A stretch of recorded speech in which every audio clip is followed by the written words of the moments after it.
جس دن بیوی شوہر کی تربیت کرنے کھڑی ہو جاتی ہے اس دن سوائے جھگڑے اور فرسٹریشن کے کچھ ہاتھ میں نہیں آتا.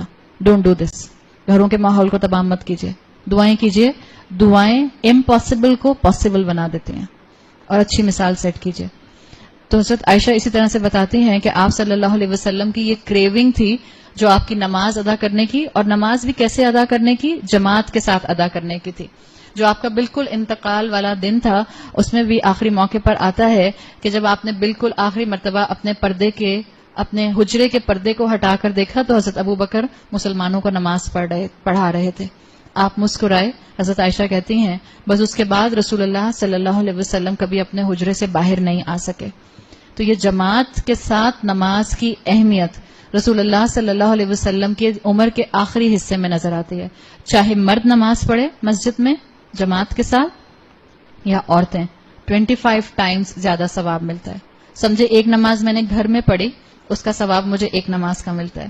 اگر میں نے وہ جماعت کے ساتھ پڑھی تو مجھے اس کا ثواب 25 نمازوں کے برابر ملتا ہے. ہاں, اللہ تعالیٰ نے امت کی عورتوں پر آسانی رکھی ہے. ہمارے اوپر نماز کو فرض نہیں کیا گیا کہ ہم جماعت کے ساتھ جا کر پڑھیں.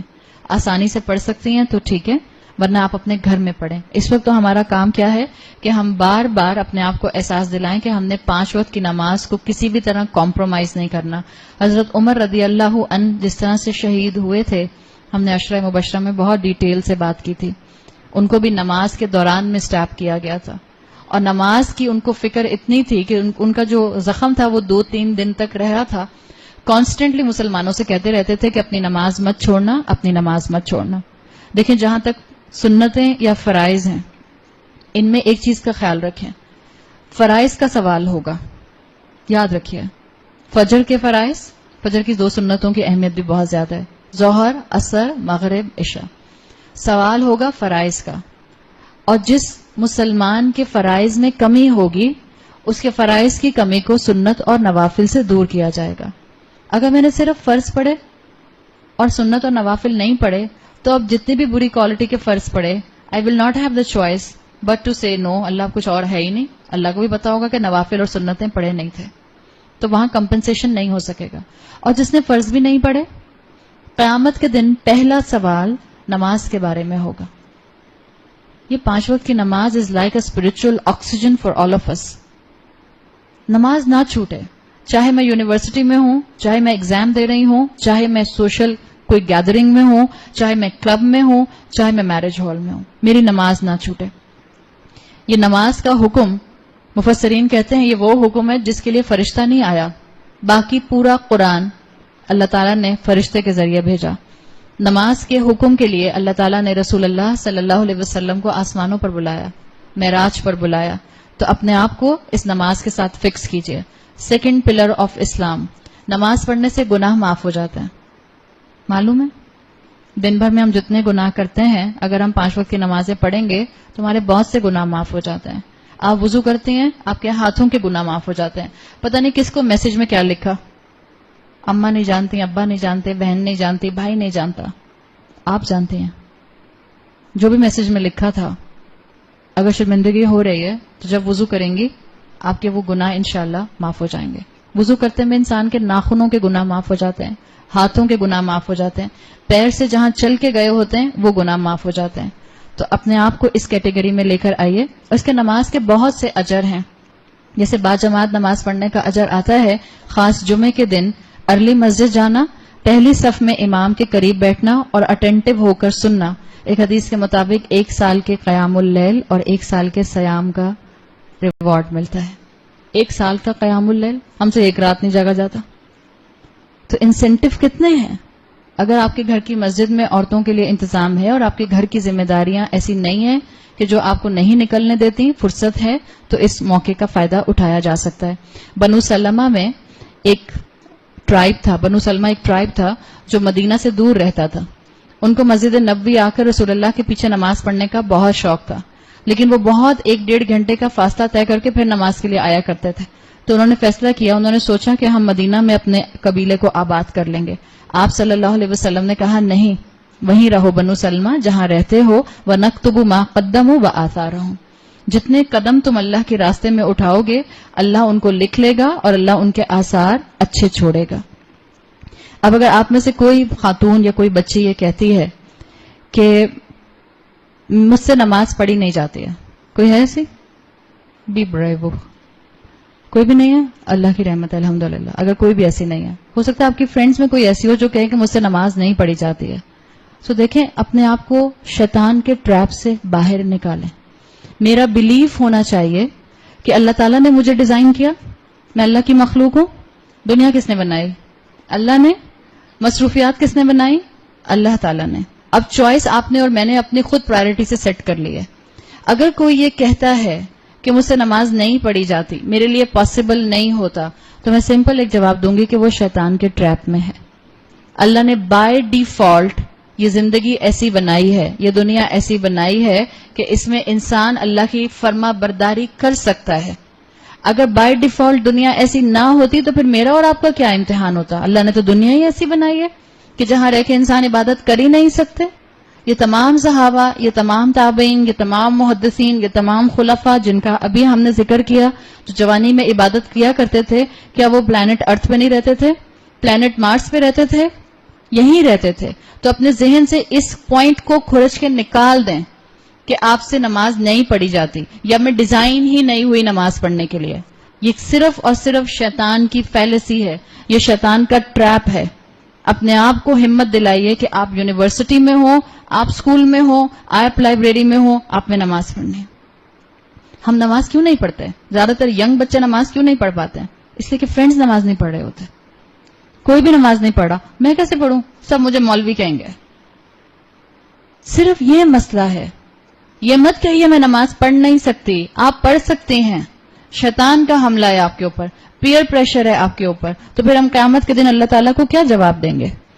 میں یہ سمپل بات سمجھتی ہوں کہ اگر کوئی یہ کہتا ہے کہ میں نماز نہیں پڑھ سکتی، اس کا اللہ پر ایمان صرف کمزور ہے. آپ ہر جگہ نماز پڑھ سکتی ہیں. آج سے اپنے اندر وعدہ کیجئے کہ میں 5 وقت کی نماز کبھی نہیں چھوڑوں گی. یونیورسٹی میں ہوں، ورک پلیس پر ہوں، اپنے کسی کریئر کی کمپلیشن پر ہوں، میں کہیں ایئرپورٹ پر ہوں، میں ویکیشنز پر ہوں. آپ ویکیشنز پر نمازیں جمع کر سکتے ہیں بٹ چھوڑ نہیں سکتے ہیں. اب نمازیں جمع کرنے کا یہ مطلب نہیں کہ ایک دن کی نمازیں ایک ساتھ پڑھ لیں. نمازیں جمع کرنے کا مطلب کیا ہے؟ فجر کے ٹائم پر ظہر اثر ملا لی جائے گی اور مغرب عشاء ملا لی جائے گی. یہ طریقہ کار ہوگا. لیکن آج سے وعدہ کیجئے اپنے آپ سے، مجھ سے نہیں، اپنے آپ سے اور اپنے رب سے، کہ ہم کبھی کوئی نماز نہیں چھوڑیں گے. چاہے یونیورسٹی میں 2 پیریڈز کے درمیان کا گیپ ہو، میں اپنے فرض پڑھ کے آؤں گی. نماز کا ٹائم جا رہا ہوگا تو میں نماز نہیں چھوڑوں گی. کیا پتا آپ کو نماز پڑھتے دیکھ کر کسی دوسرے اسٹوڈنٹ کو، کسی ٹیچر کو، کسی پروفیسر کو خیال آئے جب یہ بچی نماز پڑھ سکتی ہے تو میں کیوں نہیں پڑھ سکتا، میں کیوں نہیں پڑھ سکتی. Be a role model of Islam. اور اگر آپ کو رول ماڈل نہیں بھی بننا، ظاہری بات ہے آپ اور میں رول ماڈل بننے کے لیے دین پر عمل نہیں کرتے. آپ اور میں تو اپنی آخرت سنوارنے کے لیے دین پر عمل کرتے ہیں. اللہ تعالیٰ آپ کو خود بخود رول ماڈل بنا دے گا. اگر آپ کو کوئی بھی نہیں دیکھتا تو جس کے لیے پڑھ رہی ہیں وہ دیکھ رہے، دیٹس انف، کافی ہے میرے لیے. اللہ سے دعا کریں، اللہ سے مدد مانگیں کہ اللہ میں آج کے بعد کبھی بھی اپنی فرض نماز نہ چھوڑوں. اللہ کو میری نماز کی ضرورت ہے. He does not need me, I need him. مجھے اللہ کی ضرورت ہے اور مجھے ہر قدم پر اللہ کی ضرورت ہے. تو آج سے انشاءاللہ ہم اپنی نمازوں کو بالکل بھی مس نہیں کریں گے، ورنہ شیطان آہستہ آہستہ آپ کو اللہ سے دور کرنا شروع کر دے گا. ہماری دوستیاں ہمیں نمازوں میں آگے نہیں بڑھنے دیتی، ہمارے فرینڈز، ہمارے سرکل، ہمارے سوشل سرکل، ہماری مصروفیات، ہماری پرائرٹیز ہمیں نمازوں میں آگے نہیں بڑھنے دیتی. اللہ سے دعا کریں کہ اللہ تعالیٰ میرا اور آپ کا تعلق اتنا مضبوط ہو جائے کہ میں اپنی 5 وقت کی نماز کبھی نہ چھوڑوں. اور جو 5 وقت کی نماز کا شوقین ہوتا ہے وہ کبھی کبھار مسجد جانے کا ضرور سوچتا ہے. اس کا دل کرے گا کہ میں بھی ایک تراویح مسجد میں پڑھ کے آؤں. اور جو ریگولر مسجد میں تراویح پڑھنے والے ہوتے ہیں ان کے وہاں پر جو دوست بن جاتے ہیں. اکثر مائیں پریشان رہتی ہیں میرے بیٹے کے اچھے دوست نہیں ہیں. بیٹوں والی ماؤں کو میرا مشورہ ہے پلیز اپنے بیٹوں کو پیوبرٹی کے بعد مسجد بھیجنا شروع کیجیے. ہم مائیں پریشان رہتی ہیں کہ سکولز میں ان کے فرینڈز اچھے نہیں ہیں. ہم مائیں پریشان رہتی ہیں ان کی اچھی کمپنی نہیں ہے. جب بچہ آپ کا مسجد جائے گا اس کو اچھی کمپنی اپنے عمر کے برابر کی ضرور ملے گی. بھیجیے ان کو مسجد میں. اور جب مسجد میں انسان جاتا ہے, الحمدللہ آپ میں سے یہاں کتنے لوگ ہیں جن کو میں کچھ کو میں جانتی ہوں الحمدللہ, کچھ کو بس میری سلام دعا کی حد تک ملاقات ہوتی ہے, لیکن کیا آپ کا اور ہمارا ایک افیلیشن, ایک بانڈ ہے یا نہیں ہے؟ ہم ایک دوسرے کو فیملی وائز نہیں جانتے ہیں, لیکن ہماری آپس کی ایک ایسوسیشن ہے, اور یہ ایسوسیشن ہماری قرآن کے ذریعے ہے, اسلام کے ذریعے. جب بچہ آپ کا مسجد جائے گا اور لائک مائنڈیڈ لوگوں میں اٹھے گا, بیٹھے گا, اس کو بھی اچھی دوستیاں کرنے کا موقع ملے گا. آپ دیکھیں جو ہماری قرآن کلاس کے دوست ہوتے ہیں وہ سب سے اچھے ہوتے ہیں. جو ہمارے حج کے ساتھی ہوتے ہیں وہ کبھی انسان نہیں بھولتا. یہ کیوں ہوتا ہے؟ یہ ہے دین کی محبت میں ایک دوسرے کے قریب آ جانا. اور اسی کے ساتھ چوتھی کیٹیگری شروع ہوتی ہے. چوتھی کیٹیگری کیا ہے؟ وَرَجُلَانِ تَحَابَّ فِي اللَّهِ, وہ دو لوگ جو آپس میں محبت کریں اللہ کی خاطر, اجتماع علیہ, اسی محبت پر اکٹھے ہوں, وتفرقا علیہ, اور اسی محبت پر جدا ہوں. یعنی دو لوگوں کا محبت کرنا خالصتاً صرف اللہ کے لیے. المرء مع من احب, انسان اسی کے ساتھ ہوتا ہے جس سے وہ محبت کرتا ہے. قیامت کے دن آپ اور میں کس کے ساتھ اٹھائے جائیں گے, یہ میرا اور آپ کا دنیا میں ہی چوائس کرنے کا معاملہ ہے. آپ کے آنکھیں بند کریں آدھے منٹ کے لیے, بلکہ آدھا منٹ بہت زیادہ ہے. جتنی بھی ینگ بچیاں بیٹھی ہیں ان کے جتنے بھی رول ماڈل ہوں گے وہ تو ان کے سامنے آنکھیں بند کرتے ساتھ فوراً ہی آ جاتے ہیں, جن کو سارا دن یوٹیوب پر بیٹھ کر دیکھتے رہتے ہیں. وہ سارے یوٹیوبرز جن کے پیچھے پیچھے چلنے کی کوشش کر رہے ہوتے, وہ تو اماں اور ابا کی لگام ہے کہ ہمارے بچوں نے اپنے اپنے یوٹیوب چینل نہیں شروع کر لیے, ورنہ سب شروع کر چکے ہوتے. صحیح کہہ رہی ہیں بچوں؟ بچے کہہ رہے ہیں آنٹی کیسی باتیں کرتی ہیں, لا حول ولا قوت الا باللہ. بس جس کو آپ دن رات دیکھیں گی, آپ کا اٹھنا بیٹھنا پہننا بولنا ایکسنٹ اسی کی طرح کا ہو جائے گا. تو ذرا آپ خود سوچ لیں, آپ میں سے جتنی جو پیچھے مائیں بیٹھی ہیں, میں اگر آپ لوگ ڈرامے فلمیں دیکھتی ہیں تو آپ سوچ لیں کس ایکٹرس کا آپ بہت ہی جو ہیں وہ پیشن کے ساتھ دیکھتی ہیں, آپ اسی کو فالو کرنے کی کوشش کریں گی. آپ کہیں گے اس کی 3 انچ کی کمر ہے تو یا اللہ میری کمر بھی 3 انچ کی کر دینا. جس کے ساتھ آپ کانسٹنٹلی میگزین میں اور موویز میں اور یوٹیوب میں جس کو کانسٹنٹلی دیکھتی رہیں گی. بہت شوق ہے نا, بعض لوگوں کو ایکٹریسز سے ملنے کا ہوتا ہے, ایکٹر سے ملنے کا ہوتا ہے, کسی ایتھلیٹ سے ملنے کا ہوتا ہے. دنیا میں موقع نہیں ملتا, اور وہ سب اللہ کی عبادت میں آگے بڑھنے والے لوگ نہیں ہوتے. قیامت کے دن ان ایکسپیکٹڈلی آپ انہی کے ساتھ اٹھائی جائیں گے. پھر خوش ہو جائیے گا, پھر لیجیے گا آٹوگراف. المرء مع من احب, انسان اسی کے ساتھ ہوگا جس سے اس نے محبت کی. اللہ نہ کرے کہ ہماری گیدرنگز آخرت میں وہ ہوں کہ جن کے اندر اللہ کی نافرمانی کرنے والے لوگ ہوں. اللہ کی خاطر محبت کرنا شروع کیجئے. اپنے دوستوں میں لائک مائنڈیڈ دوست, اور لائک مائنڈیڈ کون سے؟ جو اللہ سے محبت کریں اور آپ ان سے محبت کریں. ایک تابعی ہیں جن کا نام آتا ہے محمد ادریس رحمت اللہ علیہ. محمد ادریس کہتے ہیں ایک مرتبہ وہ ڈمیسکس کی ایک مسجد میں گئے. کہتے ہیں میں وہاں گیا اور میں نے ایک نوجوان کو دیکھا, بہت ہی ہینڈسم سا, اور فیئر کمپلیکشن, اور دانت اس کے چمکدار سفید. ایک ہوتا ہے نا کسی کی پرسنالٹی کو ایک دم سے دیکھ کے آپ کو بہت اچھا لگتا ہے. تو محمد ادریس کہتے ہیں کہ اس نوجوان کو دیکھ کر ایک دم سے مجھے اچھی فیلنگز آئیں. پھر میں نے آبزرو کیا کہ مسجد میں تھے, مسجد میں بیٹھا ہے اور آس پاس اس کے لوگ سرکل بنا کے بیٹھے ہیں, اور جو وہ کہہ رہا ہے سب لوگ بہت غور سے سن رہے ہیں. اور جہاں وہ کوئی بات پوچھتا ہے اور دو لوگ آپس میں ذرا سا تھوڑا سا کانفلکٹ کرتے ہیں, تو جو یہ شخص کہتا ہے سب مان جانتا ہے. کچھ دیر کے بعد وہاں سے ایک شخص گزرا, یہ بیٹھ کے دور آبزرو کر رہے تھے محمد ادریس. کہتے ہیں میں نے ایک شخص سے پوچھا یہ کون ہے جو سامنے شخص بیٹھا ہے؟ انہوں نے کہا یہ اللہ کے رسول کے صحابی معاذ ابن جبل ہیں رضی اللہ عنہ. یہ تابعی تھے نا محمد ادریس. کوئی واٹس ایپ تو تھا نہیں اس وقت, فیس بک اکاؤنٹ ہوتے نہیں تھے, تو معاذ ابن جبل کی کوئی سیلفی لگی ہوئی نہیں تھی کہیں پہ, کسی کو معلوم نہیں تھا کیسے ہیں. بعض اسکالرز ان کے لیے لکھتے ہیں اس واقعے کے اندر کہ صحابی رسول جو ہوتے تھے ہائیجین میں بڑے اچھے ہوتے تھے, صاف ستھرے بھی ہوتے تھے اور بالکل نیٹ اینڈ کلین نظر آتے تھے. تو محمد ادریس کہتے ہیں کہ میں بہت شوق سے دور بیٹھ کر ان کو دیکھتا رہا, اور جب مجھے یہ پتا چلا کہ یہ اللہ کے رسول کے صحابی ہیں تو میں نے اپنے دل میں ان سے محبت محسوس کرنا شروع کر دی. کہتے ہیں اگلے دن میں ظہر کی نماز سے پہلے ہی آ گیا کہ میں دیکھوں کہ یہ اللہ کے رسول کے صحابی یہاں پر ہیں یا نہیں. کہتے ہیں میں آیا تو ابھی اذان ہوئی تھی اور معاذ ابن جبل اپنی سنت ادا کر رہے تھے. میں وہیں بیٹھ گیا اور میں انتظار کرنے لگا کہ یہ سلام پھیریں تو میں ان سے بات کروں. انہوں نے سلام پھیرا, اپنی سنت مکمل کی. محمد ادریس نے کہا السلام علیکم، اور پھر اس کے بعد ڈائریکٹ کہتے ہیں واللہ لا احبک للہ، واللہ میں آپ سے اللہ کی خاطر بہت محبت کرتا ہوں. ایک دفعہ دیکھا تھا، ایک ہی دن پہلے ملاقات ہوئی تھی، اور انہوں نے کہا کہ اللہ کی خاطر میں آپ سے بہت محبت کرتا ہوں. معاذ ابن جبل نے کہا اللہ، کیا واقعی اللہ کے لیے؟ محمد ادریس نے کہا بالکل اللہ کے لیے. پھر معاذ بن جبل نے پوچھا اللہ، کیا اللہ کے لیے؟ اور معاذ بن جبل نے 3 مرتبہ یہی چیز پوچھی. انہوں نے تینوں مرتبہ کہا بالکل اللہ کے لیے. اس کے بعد معاذ بن جبل نے کہا انی سمعت رسول اللہ یقول، میں نے رسول اللہ صلی اللہ علیہ وسلم کو کہتے ہوئے سنا ہے. وہ کیا کہتے ہیں؟ قال اللہ تبارک و تعالی وجبت محبتی للمتحابین فی، میری محبت ان کے لیے ایک گارنٹی ہے جو ایک دوسرے سے میری وجہ سے محبت کرتے ہیں. فی المتجالسین، جو میری محبت میں اکٹھے بیٹھتے ہیں. والمتزاورین، جو میری محبت میں ایک دوسرے کو وزٹ کرتے ہیں اور جو میری محبت میں سپینڈ کرتے ہیں. اور میری محبت ایسے لوگوں کے لیے گارنٹی ہے. امام مالک کے اندر صحیح حدیث آتی ہے. تو اللہ کی خاطر ایک دوسرے سے محبت کرنا ایک سائن ہے کہ اللہ آپ سے محبت کرتا ہے. آپ تھوڑی دیر کے لیے سوچیں کہ آپ کس سے اللہ کی خاطر محبت کرتے ہیں. اگر کوئی ایک انسان بھی آتا ہے تو مومن اللہ کے ساتھ رجا کے معاملے میں ہوتا ہے، امید کے معاملے میں. اگر میں ایک انسان سے بھی، کوئی میرا ویسٹرل انٹرسٹ نہیں ہے، کوئی میرا دنیاوی فائدہ نہیں ہے، میں ایک انسان سے صرف اس لیے محبت کرتی ہوں کہ مجھے وہ شخص اچھا لگتا ہے اور میں اللہ کی خاطر اس سے محبت کرتی ہوں، اٹس اے گارنٹی آپ صلی اللہ علیہ وسلم کی حدیث کے مطابق کہ اللہ آپ سے محبت کرتا ہے. اور ہم اللہ سے دعا کرتے ہیں کہ اللہ تعالی ہم سب کو اس میں شامل فرمائے. جب اللہ کسی سے محبت کرتا ہے تو وہ جبرائیل علیہ السلام کو بلاتا ہے اور جبرائیل علیہ السلام سے کہتا ہے کہ میں فلاں شخص سے محبت کرتا ہوں، جبرائیل تم بھی اس سے محبت کرو.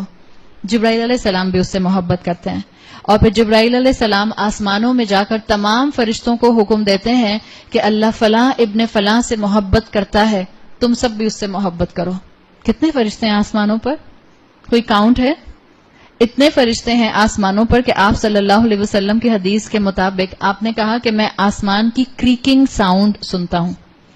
جیسے کوئی لکڑی کا پرانا گھر ہو اور آپ اس کے اوپر چلیں تو کیسی آواز آتی ہے؟ چرر چرر کر کے. آپ صلی اللہ علیہ وسلم کی حدیث میں آتا ہے کہ میں آسمان کی کریکنگ ساؤنڈ سنتا ہوں. صحابہ نے پوچھا کہ یہ کریکنگ ساؤنڈ کس چیز کی ہے؟ تو آپ صلی اللہ علیہ وسلم نے بتایا کہ آسمان پر ایک بالشت بھر بھی جگہ خالی نہیں ہے جہاں اللہ کے فرشتے سجدے میں اللہ کی حمد اور تسبیح نہ کر رہے ہیں. ٹریلینز آف ٹریلینز فرشتے ہیں. اور جبرائیل علیہ السلام ان سب سے کہتے ہیں کہ اللہ اس سے محبت کرتا ہے، فلاں ابن فلاں سے، تم بھی اس سے محبت کرو. تمام لوگ اس انسان سے، تمام فرشتے اس انسان سے محبت کرنے لگتے ہیں. اور پھر اللہ حکم دیتا ہے تمام دنیا کے انسانوں کو کہ اس شخص سے محبت کرنے لگ جاؤ جس سے میں محبت کرتا ہوں. اور اللہ اس انسان کی محبت باقی انسانوں کے دلوں میں ڈال دیتے ہیں. اللہ ہمیں اس طرح کے تمام لوگوں میں شامل فرمائے. آپ اب سمجھ لیجئے کہ آپ جس سے محبت کرتی ہیں اللہ کی خاطر، میرے پاس ٹائم نہیں ہے، فوزیہ نے مجھے وہاں سے سگنل بھی دکھا دیا ہے. فوزیہ بس ایک واقعہ سنا رہی ہوں آخری، پرومس. ایک واقعہ حدیث میں آتا ہے کہ ایک شخص جو تھا وہ سفر کرتے ہوئے جا رہا تھا، راستے میں اللہ تعالیٰ نے فرشتہ اس کے پاس بھیجا. فرشتے نے اس سے پوچھا کہ تم کہاں جا رہے ہو؟ اس شخص نے کہا کہ میں اپنے دوست سے ملنے جا رہا ہوں، اس علاقے میں رہتا ہے. فرشتہ انسان کی شکل میں آیا تھا، obviously فرشتے کی شکل میں نہیں آیا تھا. فرشتے نے اس سے سوال کیا کہ کیا تم نے اس انسان پر کوئی فیور کیا ہے؟ یعنی وہ کوئی تمہارا دوست ہے؟ اس انسان نے کہا نہیں، میں نے اس پر کوئی فیور نہیں کیا. فرشتے نے سوال کیا کیا اس انسان نے تم پر کوئی فیور کیا ہے؟ اس انسان نے کہا نہیں، اس انسان نے بھی مجھ پہ کوئی فیور نہیں کیا، بس میں اللہ کی خاطر اس شخص سے محبت کرتا ہوں تو میں اس سے وزٹ کرنے جا رہا ہوں. فرشتے نے اس شخص سے کہا انی رسول اللہ علیک، میں تمہاری طرف اللہ کا بھیجا ہوا ہوں. ان اللہ قد احبک کما احببت فلان، اللہ بھی تم سے ایسے ہی محبت کرتا ہے جیسے تم فلاں سے محبت کرتے ہو. اللہ کی خاطر جب انسان ایک دوسرے سے محبت کرتے ہیں تو اللہ تعالیٰ دلوں کے اندر وسعت بھی ڈال دیتے ہیں اور اللہ پھر ایک دوسرے کو دین سے جڑنے کے لیے مددگار بھی بنا دیتے ہیں. یاد رکھیں یہ سیلیبریٹیز کے ساتھ محبت نہیں ہے، یہ محبت ہے مسلمانوں کی ایک دوسرے کے لیے محبت کرنا للہیت کے ساتھ. جہاں اللہ کی فرما برداری ہو ان لوگوں سے محبت کرنا. اب آپ گھر جا کر سوچئے گا آپ کس صرف اللہ کی خاطر محبت کرتی ہیں، آپ کا کوئی دنیاوی انٹرسٹ نہیں ہے، ان کو میسج کیجیے گا آئی لو یو. باقی میں کل بتاؤں گی کہ شوہر کو اس کیٹیگری میں رکھ سکتے ہیں کہ نہیں رکھ سکتے. بارک اللہ لی ولکم فی القرآن الحکیم ونفعنی وایاکم بآیاتی وذکر الحکیم. سبحانک اللہم وبحمدک نشہد ان لا الہ الا انت نستغفرک ونتوب الیک. اللہ تعالیٰ سے دعا کریں کہ اللہ تعالیٰ ان آخری چند دنوں کے اندر، آخری راتوں کے اندر ہم تمام مسلمانوں کو بخش دے. اللہ تمام مسلمانوں کے اوپر اپنا رحم نازل فرمائے. اللہ تعالیٰ ہماری مشکلات کو دور فرمائے. اللہ تمام بیماروں کو شفائے کلی عطا فرمائے. اللہ جن بچوں نے ایگزامز دیے ہیں ان کو بہترین کامیابی عطا فرمائے. اور اللہ ہماری اولادوں کو ہمارے لیے اور ہمیں ہمارے والدین کے لیے بہترین صدقہ جاریہ بنائے. اللہ کی رحمت انشاءاللہ برسنے والی ہے. موسم بہت اچھا ہو گیا. آپ لوگ دعائیں کر رہے ہیں، دعائیں اور بڑھا دیجئے. انشاءاللہ آسمان برسے گا. اللہ اپنی رحمت کی بارش اس امت کے اوپر، اس شہر کے اوپر نازل فرمائے. جزاک اللہ خیرن. السلام علیکم ورحمۃ اللہ وبرکاتہ.